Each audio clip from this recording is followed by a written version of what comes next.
The first time I noticed something was wrong, it wasn't because of a phone call or a text message. It wasn't even because someone lied to me. It was because my father smiled at my wife in a way a father never should. At first, I convinced myself I was imagining things. After all, he'd always been charming, confident, the kind of man who could walk into a room full of strangers and leave with everyone's respect. Growing up, I admired him. I wanted to become him. I believed every lesson he taught me. Work hard. Protect your family. Never betray the people who trust you.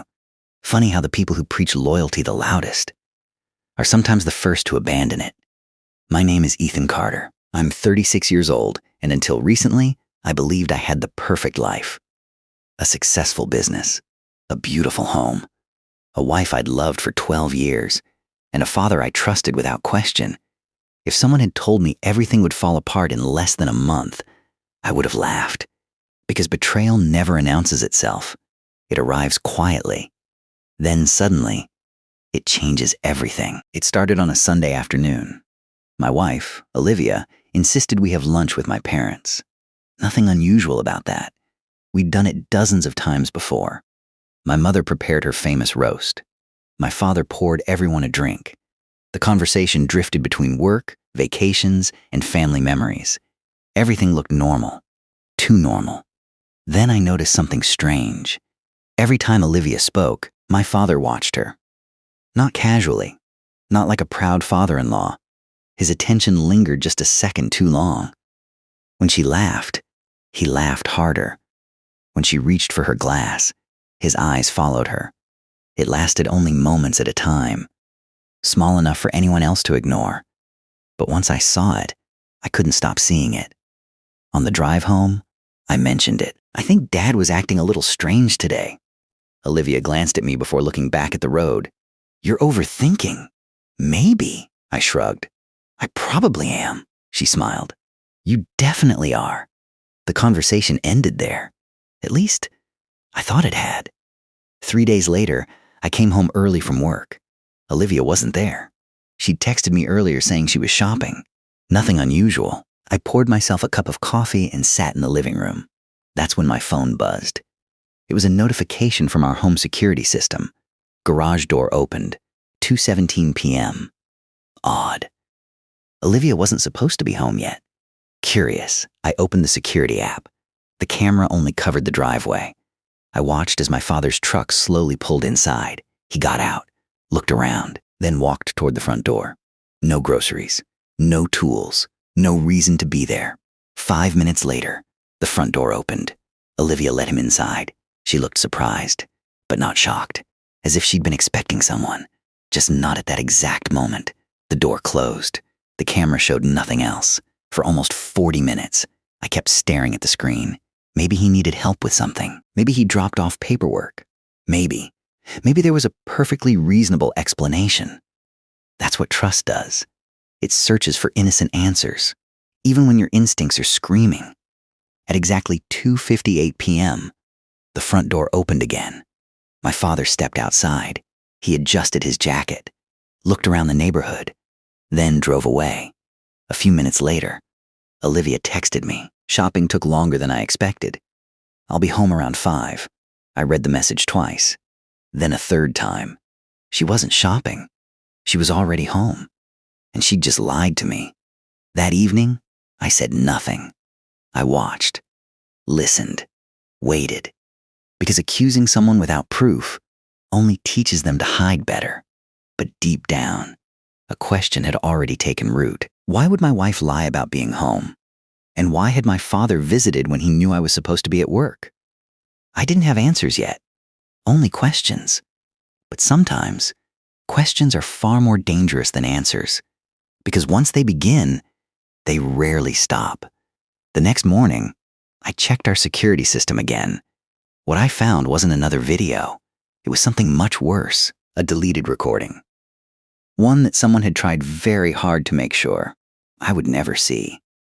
The next morning, I woke up with one thought that refused to leave my mind. The security footage. I wasn't looking for proof of an affair. Not yet. I was looking for a reasonable explanation. Something that would make me feel ridiculous for doubting the two people I trusted most. Coffee in one hand, laptop in the other, I logged into the home security system. Every recording from the previous week was still there. Monday, Tuesday, Wednesday, until I reached the footage from yesterday. My stomach tightened. There was a gap. From 2:19 p.m. to 2:56 p.m., the recording simply didn't exist. Instead of a video, there was a small message. Recording deleted by administrator. I frowned. Administrator? There was only one administrator on the account. Me. Except I hadn't deleted anything. I immediately opened the account activity log. Every login, every password change, every device, everything was listed. One entry caught my attention. Administrator login, 2:12 p.m. Device, living room iPad. That didn't make sense. The iPad hadn't left the house in months. I stared at the screen. Then another detail stood out. The login happened while I was sitting in my office downtown, which meant someone inside my house had used my account. Someone who knew my password. I slowly closed the laptop. For several minutes, I just sat there, thinking, replaying everything that had happened over the past few months. Olivia asking strange questions about my work schedule. My father suddenly stopping by more often. The private conversations that ended whenever I walked into the room. At the time, each moment felt insignificant. Now, they fit together like pieces of a puzzle I never wanted to solve. Instead of confronting Olivia, I called someone else. My best friend, Marcus. We'd known each other since college. More importantly, he'd built security systems for corporate offices before starting his own consulting business. If anyone could explain what happened, it was him. An hour later, Marcus was sitting across from me in my office. He examined the account logs carefully, then looked up. "You didn't delete this." "No, and nobody hacked your account." "I was afraid you'd say that." Marcus nodded. "This was done from inside your house, by someone who already had permission to access your devices." He paused. "Ethan, has anyone else ever used your iPad?" I thought about it, then remembered. Olivia used it almost every evening to browse recipes, online shopping, and streaming apps. She knew the passcode. She'd known it for years. Marcus leaned back in his chair. If someone wanted to hide a meeting, they'd delete exactly this kind of footage. But here's the interesting part. He smiled slightly. Deleting a recording doesn't always erase it. I looked up. "What do you mean?" "The system creates backup files before removing local copies. If those backups haven't been overwritten, we might still recover everything." For the first time in nearly 24 hours, I felt a small sense of hope. That afternoon, Marcus connected an external drive to the security hub stored in our utility closet. For nearly an hour, progress bars slowly moved across his screen. Neither of us spoke much. Finally, a folder appeared. Recovered files. Marcus clicked it. There they are, dozens of hidden recordings, including one time-stamped 2:19 p.m. He looked at me. "You sure you want to watch this?" I wasn't. But I clicked play anyway. The video started normally. Olivia opened the front door. My father stepped inside. She looked nervous. He looked completely relaxed. They hugged. Not awkwardly. Not like family. Like two people who had done it many times before. I felt the air leave my lungs. Marcus quietly looked away. Neither of us said a word. The video continued. My father handed her a small envelope. She opened it. Read something inside. Then smiled. A smile I'd seen hundreds of times. Just never directed at him. They walked toward the kitchen. The camera couldn't follow. Only silence remained. 40 minutes later, they returned. My father gently touched her shoulder before leaving. Nothing explicit, nothing illegal, but enough to destroy every innocent explanation I'd spent the night creating. Marcus finally broke the silence. "I'm sorry."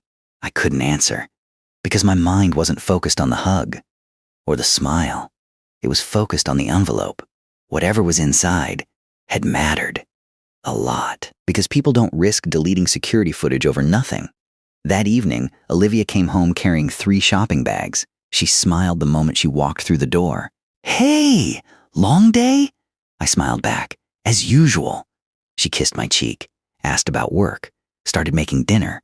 She acted exactly the same, which somehow hurt even more. I watched her move around the kitchen, laughing, humming to herself. As if nothing had happened. As if she hadn't spent 40 minutes alone with my father the day before. As if someone hadn't deliberately erased the evidence. I realized something important. The woman standing in front of me either wasn't the person I thought she was, or she had become someone I no longer recognized. Either way, I wasn't going to get answers by asking questions. Not yet. Because once people know they're being watched, they stop making mistakes. And I had a feeling the biggest mistake was still waiting to happen. Just before midnight, Marcus called me. His voice was unusually serious. "Ethan." I enhanced the recovered footage. There was something inside that envelope. He paused. "You need to see it before anyone else does." I barely slept that night. Marcus's last words kept replaying in my head.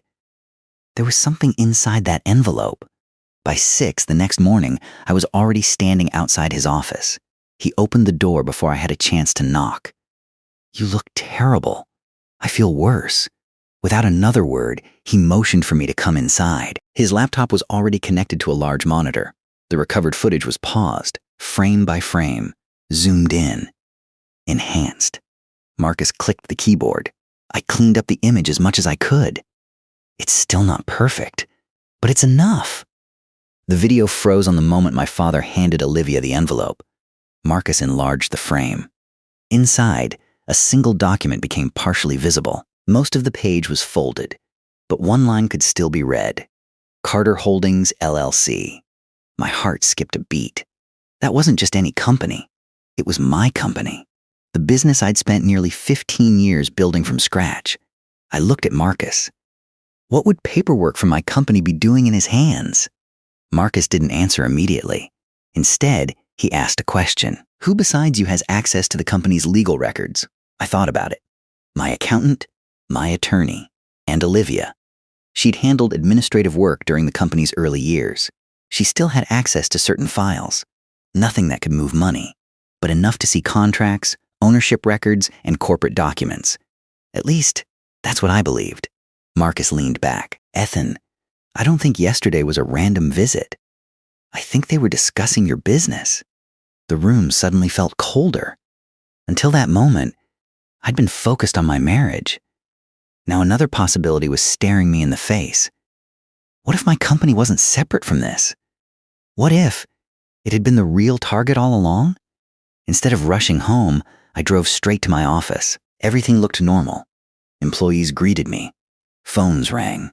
Meetings continued. No one had any idea my world was falling apart. I unlocked my office and logged into the company's financial dashboard. Nothing unusual. Payroll looked fine. Invoices were current. Bank balances matched. Still, something didn't feel right. Then I remembered something my accountant had mentioned weeks earlier, a document requiring my signature. At the time, I'd been traveling for work and asked him to leave it on my desk. I searched through the stack of files. It wasn't there. Maybe I'd already signed it. Maybe Olivia had filed it away. Or maybe it had never reached me at all. That afternoon, I called my accountant, Daniel. "Ethan, everything okay? I need a favor." "What kind?" "I need copies of every ownership document we've signed during the last 12 months. There was a short pause. "That's an unusual request." "I know. But I need them today." Daniel didn't ask another question. "If you're coming in, I'll have everything ready." An hour later, thick folders covered the conference table. Operating agreements, annual reports, corporate resolutions, tax documents. I slowly turned page after page. Then, one signature stopped me cold. It was mine. Or at least, it looked like mine. Except, I hadn't signed it. The date was impossible. According to the document, I'd signed a revised ownership agreement 3 months earlier. The problem? I was attending an industry conference in Chicago that entire week. I wasn't even in the state. Daniel frowned. "You don't remember signing it?" I looked directly at him. "Daniel, I've never seen this document before." Silence filled the room. He reached for another file, then another. Within 20 minutes, we found 4 more documents carrying my signature, each one transferring small amounts of company authority. Individually, They didn't seem important. Together, they quietly shifted control away from me. No single document was enough to raise suspicion, but added together, they painted a completely different picture. Someone hadn't tried to steal my company overnight. They'd been doing it, one signature at a time. Daniel slowly removed his glasses. I don't like this. Neither do I. I'm calling our corporate attorney. Within an hour, attorney Sarah Mitchell arrived carrying her laptop. She reviewed every document carefully. Then she looked at me. Ethan, I need you to answer honestly. Have you ever signed blank pages for anyone? I shook my head. Never. Have you ever given someone permission to sign on your behalf? No. She nodded slowly. Then these documents may be legally defective. I swallowed hard. How bad is this? She closed the final folder. If these signatures are forged, she looked directly into my eyes. Someone wasn't just trying to take your marriage. They were trying to take your business. That evening, I drove home earlier than usual. For the first time in years, the house didn't feel welcoming. It felt unfamiliar, like I was walking into someone else's life. Olivia was sitting on the patio, reading a book. She smiled as soon as she saw me. You're home early. I finished work. She nodded. Good. We haven't spent much time together lately. There was something strange about her smile now. Not because it looked fake, because I could no longer tell when it was real. As she stood to hug me, I noticed something tucked inside her purse, a corner of a cream-colored envelope. The same size, the same color, the same type my father had handed her yesterday. She quickly zipped the purse closed, almost instinctively, like she suddenly realized I'd seen it. Neither of us mentioned it, but we both knew. That tiny moment had changed something between us. Trust doesn't disappear all at once. It breaks, one secret at a time. Just after midnight, my phone vibrated with a notification from the company bank. A transfer request exceeding $2.8 million has been submitted for approval. The request wasn't made by me, and according to the authorization records, someone had already signed my name. The notification stayed on my screen. Transfer request, $2,800,000. For several seconds, I simply stared at it. Maybe it was a mistake. Maybe the accounting department had entered the wrong amount. Maybe, no. I'd already spent too much time explaining away things that no longer made sense. I tapped the notification. The banking app opened immediately. Status, pending final approval. Requested by authorized company officer. I frowned. There were only 3 people with that level of authority.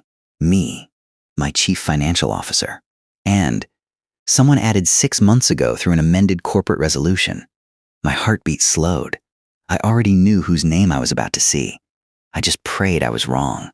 I opened the authorization details. There it was, Olivia Carter.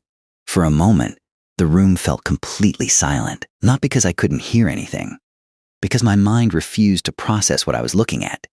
Olivia had never been an executive. She'd helped during the company's early years, scheduling meetings, managing invoices, answering client emails, but she'd never held legal authority to move company funds. Never. Yet according to the bank, she now had exactly that power. How? I immediately called Daniel. He answered on the second ring. Ethan, I need you to log into the corporate banking portal. His voice changed instantly. What happened? I'll explain later. Just check the pending transfer. Less than a minute later, I heard him take a sharp breath. Oh no, you see it? I do. And Ethan, it gets worse. What? The request wasn't created tonight. It was scheduled 4 days ago. 4 days. While I'd been having dinner with my parents. While Olivia smiled across the table. While my father joked about retirement. Someone had already been preparing to empty nearly $3 million from my company. Daniel drove straight to my office. By the time he arrived, attorney Sarah Mitchell was already waiting. No one wasted time. Sarah reviewed the transfer request carefully before opening another file. I think I know how they did it. She slid several corporate documents across the desk. One amendment caught my attention. Corporate Resolution 17B. My signature appeared at the bottom. Again, a signature I'd never written. Sarah pointed to one paragraph. This amendment quietly expanded Olivia's authority. enough to approve transfers under certain conditions. Daniel frowned. But why wasn't it flagged? Sarah answered calmly. Because every supporting document looked legitimate. They didn't try stealing everything at once. They changed small pieces over months. Each change looked routine. By the time anyone noticed, the system believed she belonged there. I leaned back in my chair. This wasn't impulsive. It wasn't emotional. It was methodical. Someone had planned this, long before I ever suspected anything. Sarah looked directly at me. We have one advantage. What? The money hasn't moved yet. Why? Large transfers above certain thresholds require a waiting period, especially when ownership structures recently changed. She smiled slightly. That waiting period just saved your company. Without hesitation, she contacted the bank's legal department. Within 30 minutes, the transfer was frozen pending verification. No money left the account, not a single dollar. Whoever planned this had just hit a wall they didn't expect. I drove home later than usual. The house was quiet. Olivia sat in the living room watching television. She looked up and smiled. Everything okay? I studied her face. There wasn't fear. There wasn't guilt. Only confidence. The confidence of someone who believed her secret was still safe. I sat beside her. How was your day? She shrugged. Pretty normal? You? Busy. She nodded. I figured. For a few moments, neither of us spoke. Then she reached for my hand. I miss us. Those 4 words hurt more than anything else she'd done, because part of me still wanted to believe them. Part of me still remembered the woman I'd fallen in love with. But another part, the part that had spent the last 48 hours uncovering lies, couldn't ignore the truth anymore. That night, after Olivia fell asleep, I quietly walked downstairs. Marcus was already waiting in my office. He'd been reviewing backups from the security system again. I found something. What is it? He replayed another recovered recording. This one wasn't from the front door. It came from the garage camera. The timestamp was 3 weeks old. The video showed my father arriving after dark. He carried a small metal lockbox. Olivia opened the garage before he even knocked. They didn't stay inside the house. Instead, they walked directly into my private office, the one room where I kept original business records. Marcus paused the video. They were in there for 53 minutes. I felt my stomach tighten. What were they doing? Marcus looked at me. I don't know. But when they left, he zoomed in on the footage. The lockbox was empty. The next morning, Sarah called before sunrise. Her voice was unusually calm. Ethan, I just received a response from the bank. I waited. They found another authorization. I closed my eyes. How much? It isn't about money. She paused. It's about ownership. What do you mean? The documents they submitted. She took a slow breath. Claim you agreed to sell 51% of your company. I thought they were trying to steal my money. I was wrong. They weren't trying to empty my bank account. They were trying to make sure I no longer owned my own company. For almost a full minute, I couldn't say a word. Sarah's last sentence echoed through my mind. They claim you sold 51% of your company. 51%. Not 40. Not 49. 51. Just enough to take complete control. I slowly lowered my phone. This had never been about stealing money. Money could be replaced. Control couldn't. Whoever owned 51% of Carter Holdings owned everything, every employee, every contract, every decision, everything I'd spent 15 years building. I arrived at Sarah's office less than 30 minutes later. She already had every document spread across the conference table. Daniel stood beside the window, quietly reading through another stack of files. Neither of them looked optimistic.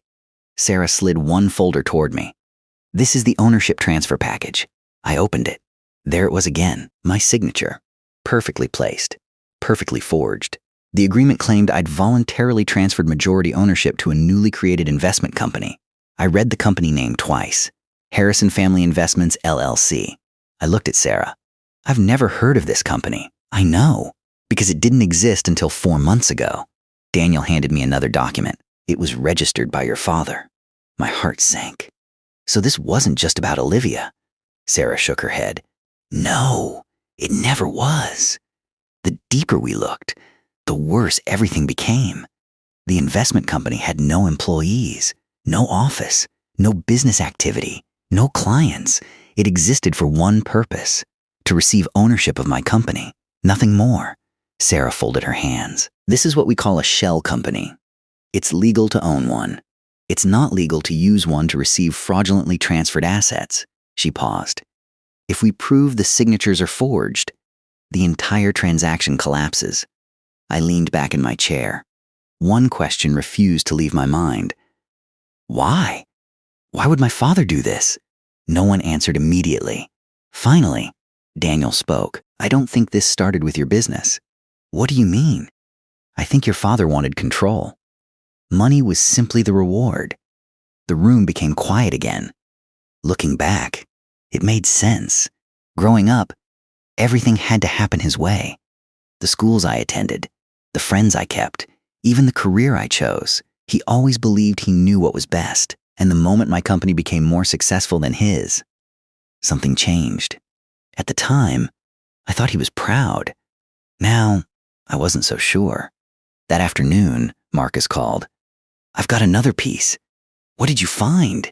I recovered deleted emails. I froze. Emails? They weren't erased from your company's server. They were deleted from Olivia's laptop. My pulse quickened. Can you read them? I already have.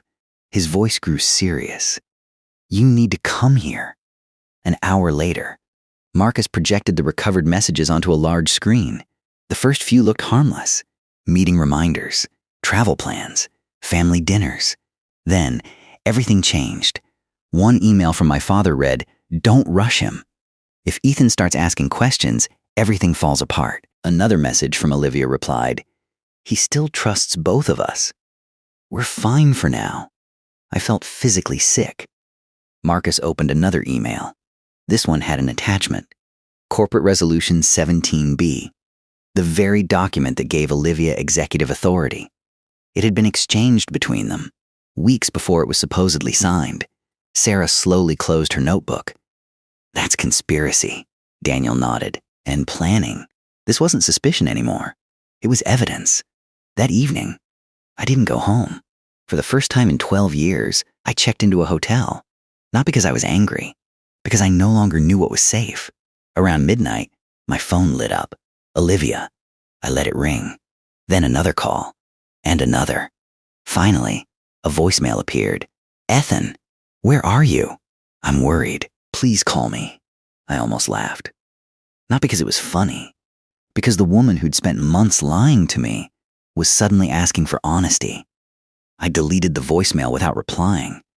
The next morning, Sarah gathered everyone for one final strategy meeting. The civil case is ready. Daniel looked up. What about criminal charges? Sarah nodded. They're coming. But first, she slid one final folder onto the table. This changes everything. Inside was a forensic handwriting report. Every questioned signature had been compared to my genuine signatures from the last 10 years. The conclusion occupied only one sentence.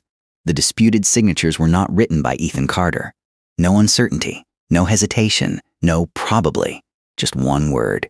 Forgery. Sarah smiled for the first time since this nightmare began. They've spent months creating fake documents. They forgot one thing. I looked at her. What? She closed the file. The truth leaves fingerprints. Just as we prepared to file the lawsuit, Sarah's assistant rushed into the room. She looked pale. They're gone. Sarah frowned. Who's gone? My father. The assistant swallowed hard, and Olivia just boarded an international flight. For several seconds, no one in the room moved.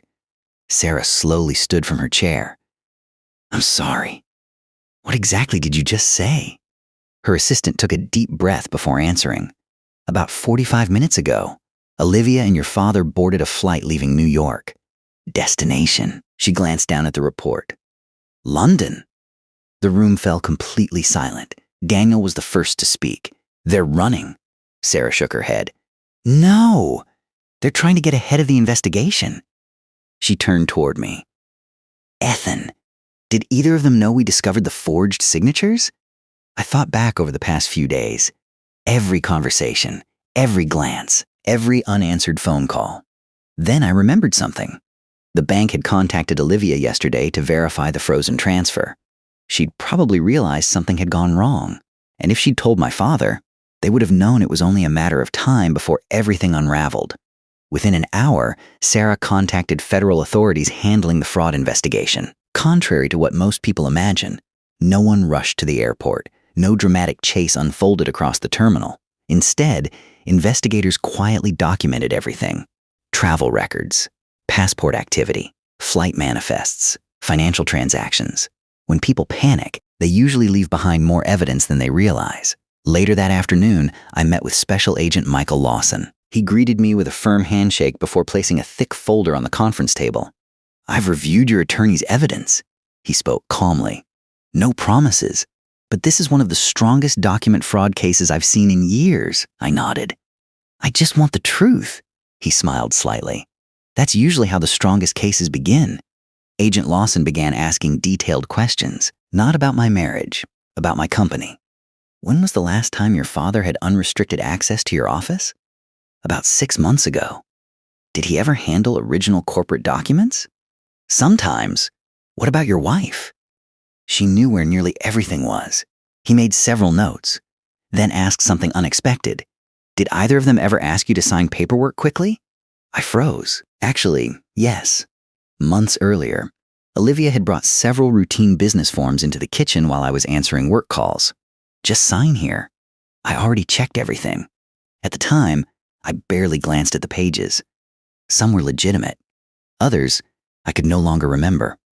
Agent Lawson noticed the expression on my face. "You remembered something." I nodded slowly. "I think they were practicing." He leaned forward. "Practicing?" "They were getting me comfortable signing documents without reading every page." Lawson didn't seem surprised. "That's common in long-term fraud cases. The goal isn't one big theft. It's building habits. Once the victim stops questioning paperwork, the fraud becomes much easier." Suddenly, months of ordinary moments looked completely different. The rushed signatures. The "don't worry about it." The casual paperwork after dinner. None of it had been random. Every small moment had been preparing me for a much larger deception. Meanwhile, Daniel uncovered another surprise. The shell company my father created had recently opened 2 additional bank accounts overseas. Neither account had received the $2.8 million transfer, because we'd stopped it in time. But investigators found something else. Smaller deposits. Hundreds of them. Over nearly a year. Amounts small enough to avoid attention. $5,000. $8,000. $12,000. Individually, they seemed insignificant. Together, they totaled more than $600,000. I looked at Daniel. "Where did the money come from?" He turned another page. "Mostly company vendors." My heart sank. Someone hadn't just targeted ownership. They'd quietly been siphoning money from vendor payments for months. That evening, my phone buzzed with an international number. I almost ignored it. Something told me not to. I answered. "Ethan." Silence. Then Olivia's voice. "You didn't have to do this." I closed my eyes. "I didn't do anything. You forged documents. You lied. You tried to steal my company." Her breathing became heavier. "It wasn't supposed to happen like this." "No?" "No." There was a long pause. Then she quietly said, "It was your father's idea." I didn't respond. "He said you'd never notice. He said everything would eventually belong to us anyway." My grip tightened around the phone. "And you believed him?" She stopped speaking. For the first time, I heard genuine regret in her voice. Not because she'd been caught, because she finally understood what she'd destroyed. The line suddenly changed. Another voice appeared. My father's. "Hang up," Olivia whispered. "I'm sorry." Then the call ended. I stared at the silent screen. Some apologies arrived too late. Not because forgiveness is impossible, but because trust has already died. The following morning, Agent Lawson called. "Ethan, we've received cooperation from British authorities." My pulse quickened. "What does that mean?" "It means your father and Olivia didn't make it very far. They were interviewed after landing. And one of them," he paused, "has decided to start talking." That afternoon, a secure email arrived from federal investigators. Attached was a 42-page sworn statement. The name on the final page wasn't my father's. It wasn't mine. It was Olivia's. And according to Agent Lawson, everything was about to change. The sworn statement arrived just after noon. 42 pages, single-spaced. Every page stamped with an official case number. Agent Lawson placed the document on the conference table but didn't open it immediately. He looked directly at me. "You need to understand something before you read this," I nodded. "Go ahead." People don't usually confess because they suddenly become honest. They confess because the lies stop protecting them. He slowly slid the statement toward me. "Read it." The first few pages covered basic information. Dates, travel records, meetings, phone calls, nothing surprising. Then I reached page 11. My hands froze. Olivia had written, "The original plan was never to hurt Ethan personally." I looked up. "What does that even mean?" Agent Lawson answered quietly. "Keep reading." A few pages later, the story became much darker.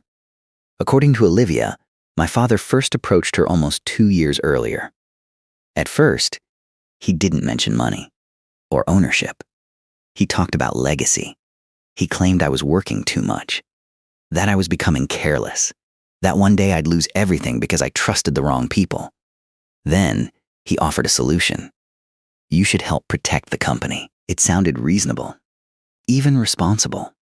But little by little, the conversations changed. Protecting the company became controlling the company. Controlling the company became owning the company. And somewhere along the way, the line between helping and stealing disappeared. Olivia admitted something else. The envelope from the security footage hadn't contained cash. It hadn't contained love letters. It contained revised corporate documents. Each meeting with my father had one purpose: preparing another piece of the takeover. One signature. One amendment. One transfer at a time. Never enough to attract attention. Never enough to raise suspicion. Just small changes. Over and over again, until there was almost nothing left to take. I turned another page, then another, and suddenly, everything stopped. One sentence caught my eye. Ethan was never supposed to find out. I read it again, then a third time. She explained that my unexpected return home one afternoon, the day the security cameras recorded their meeting, had forced everyone to move faster. Mistakes followed, deleted recordings, rushed documents, the frozen bank transfer. Once panic replaced planning, the entire scheme began collapsing under its own weight. Agent Lawson closed the file. Fraud investigations often end this way. People think the biggest mistake is forging documents. It isn't. What's the biggest mistake? He looked at me. They become overconfident. They stop believing they'll ever be questioned. My father had reached that point months ago, maybe even years ago. He didn't think anyone would challenge him, especially not me. 3 days later, the civil hearing officially began. This time, my father wasn't smiling. Neither was Olivia. Their attorneys requested additional time. The judge denied the request. The evidence was overwhelming. Recovered emails, financial records, security footage, forensic handwriting analysis, digital login history, international banking records. One piece alone might have created doubt. Together, they formed a complete picture. During a short recess, my father finally approached me. For the first time since everything began, he looked older, smaller, almost defeated. "Ethan, I made mistakes." I waited, but I was trying to protect this family. I stared at him. "No, you were trying to control it." He lowered his eyes. "You don't understand. I understand more than you think. You taught me that trust is earned. You just forgot to follow your own advice." For several seconds, neither of us spoke. Then he quietly walked away. That was the last private conversation we'd ever have. The following morning, the judge issued a preliminary ruling. Every disputed ownership transfer was suspended immediately. The shell company lost all claimed rights. The frozen bank transfer was permanently canceled. Control of Carter Holdings returned entirely to me while the criminal investigation continued. It wasn't the final victory, but it was the beginning of the end. As I left the courthouse, Marcus caught up with me. "You okay?" I looked across the street. Reporters surrounded the courthouse entrance. Camera flashes lit up the sidewalk. "I will be," Marcus smiled. You know, you almost lost everything, I nodded. I know. He placed a hand on my shoulder. No, you almost lost everything. But you didn't lose yourself. For the first time in weeks, I smiled. Because he was right. Companies can be rebuilt. Money can be earned again.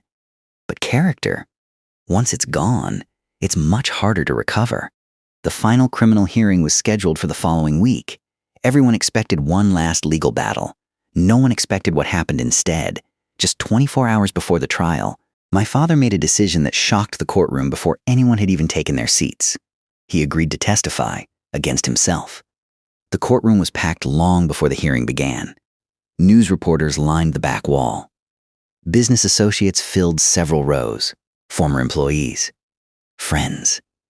Even people I'd never met wanted to see how the story would end, but no one was prepared for what happened next. My father wasn't sitting beside his attorney. He was sitting alone. His lawyer quietly handed a folder to the judge before taking his seat. The courtroom fell silent. The judge adjusted her glasses. Mr. Carter, your attorney has informed the court that you wish to amend your previous statements. My father slowly stood. His shoulders looked heavier than I had ever seen.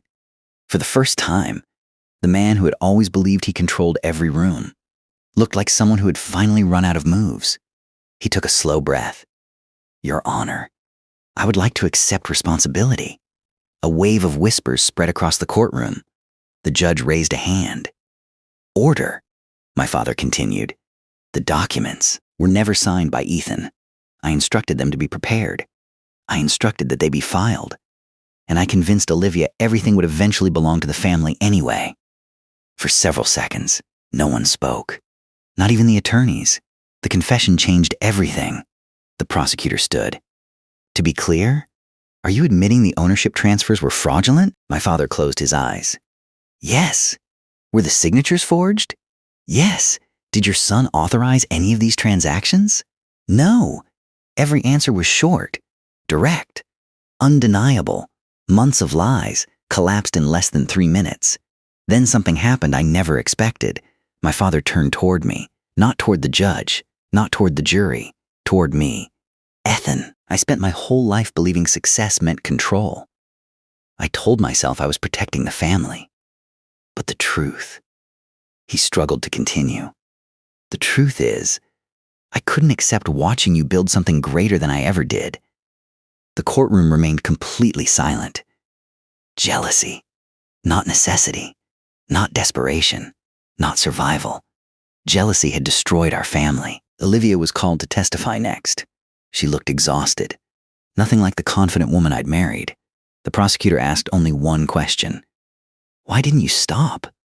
Tears filled her eyes. Because by the time I realized how wrong everything had become, I was already part of it. She admitted every meeting, every deleted recording, every forged document she knowingly delivered after discovering the truth. She didn't try to justify her actions. She simply accepted them.